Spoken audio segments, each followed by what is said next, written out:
So let's now get the button foot, presser foot attached. Looks a little weird. It's very small. It actually has a rubberized front on it, and that is to hold the button in place. I'm going to line it up underneath the presser foot lever and lower that onto it. It didn't click right away, so I'm going to have to press this little button in the back, and it should, if I line it up right, pop down and lock on to my button foot. I'm going to raise that back up, and now I'm going to put the fabric on that is going to have the button attached. And again, if you're using a pattern for this, you're going to make sure that you have marked where these buttons actually go. We're using a scrap just for teaching purposes, so I'm not going to mark that. I'm then going to take the button I'm going to use, and I'm going to slide it very, very carefully underneath that button foot, and then slowly lower it down. Now you notice this button actually has 4 holes, so we're going to have to actually work with all 4 holes, but I want to do the front 2 first. So for doing buttonholes, we're going to readjust our stitch selector settings, and we're going to do a zigzag. And then for our stitch length, we are going to set that to 0. We don't want the button moving around while we're trying to do this. And our width is still currently set at 4. This will depend upon the actual distance between the holes on the button, so we may be making some adjustments.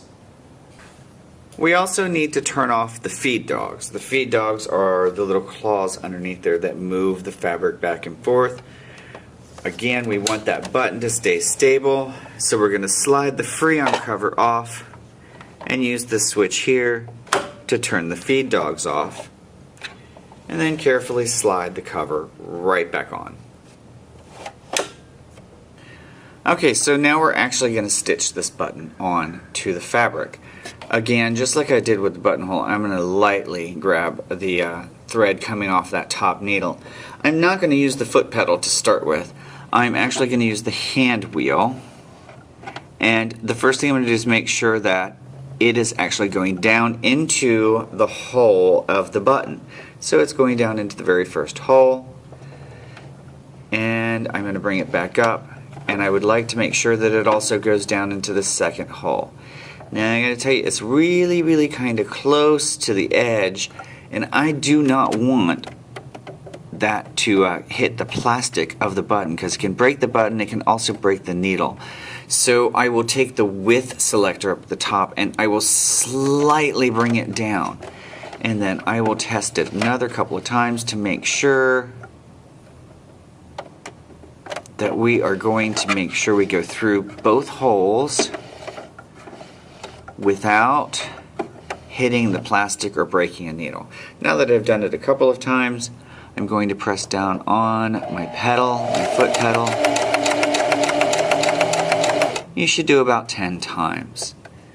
Once you have done with that, again, this is a 4-hole button, so we're going to need to now very carefully raise the presser foot, make sure your needle is up, and move that button slightly forward so that you can get to the back 2 holes, and this can take a little of alignment.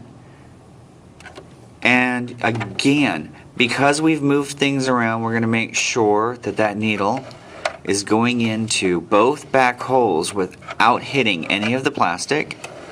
We don't want to break the button, and we don't want to break the needle. I've tested it a couple times. I will then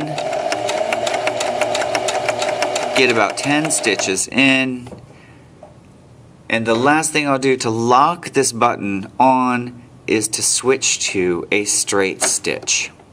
Now you'll notice that when I press down the pedal, it will go in and out the same hole. This is kind of like a reverse stitch. It locks the stitches to that button. When you're done with that, very carefully lift up the presser foot, and I'm going to take my scissors and I'm going to pull the button out. If it doesn't come out right away, just kind of fiddle with it. Snip these threads.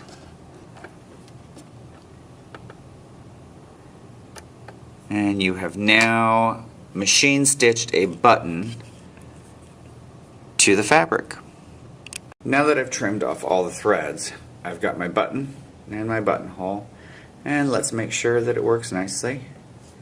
I'm going to take my button and insert it through that hole, and you'll see that that is a perfectly fitting buttonhole with the button. For this exercise, we're actually going to be putting a button that had broken off of a pair of shorts. For some of these larger buttons, you need to create something called a shank. A shank is a little bit of extra thread. That little bit of extra thread will give it a little leeway instead of being tight up against the fabric. So I'm going to do the same thing here. I'm actually going to get my button underneath my fabric. I do want to make sure that thread is out of the way.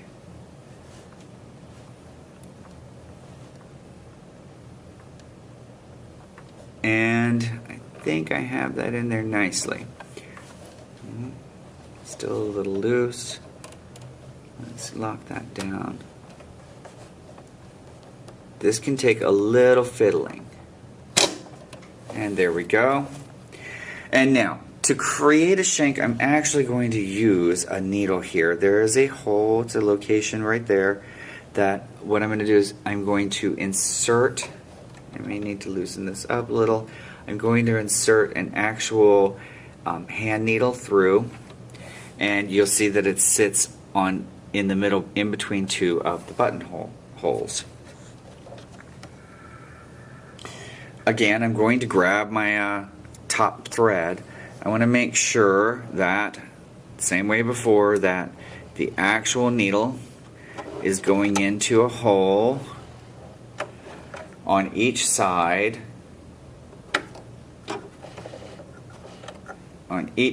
of that shank being the needle that we inserted in.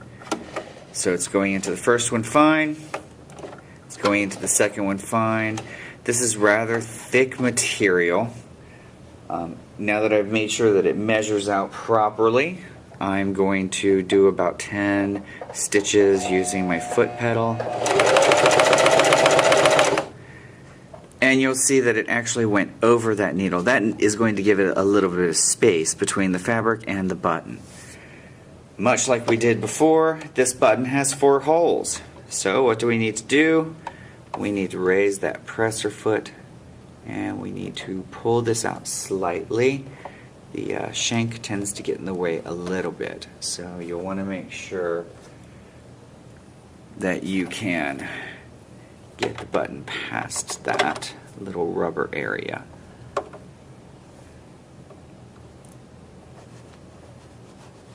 Wiggle that down.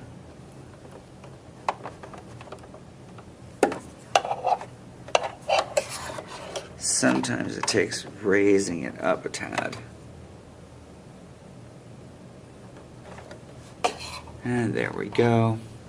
And again, I'm going to actually test it to make sure that it's going into the fabric properly. It's a little tight, but we should be okay. And I'll now use my presser pedal. And it should be enough. And again, to lock stitch this down, I'm going to flip the stitch settings to a straight stitch and go several times down into one of the holes. Now that I've completed that, I will lift the presser foot and I'm going to remove the shank.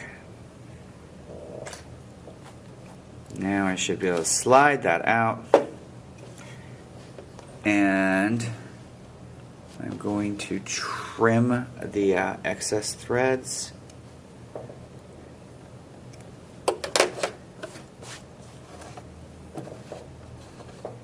That out of the way. And now you'll notice instead of being flush against the fabric, we have a little bit of space for it to go through. And that's mainly because when you have shorts and pants and stuff, this is a thicker denim type material. It needs to be able to go through that material in a much easier fashion, and this pulls it away from that first piece of fabric. Once you've done that, you've completed your button and you've repaired your shorts.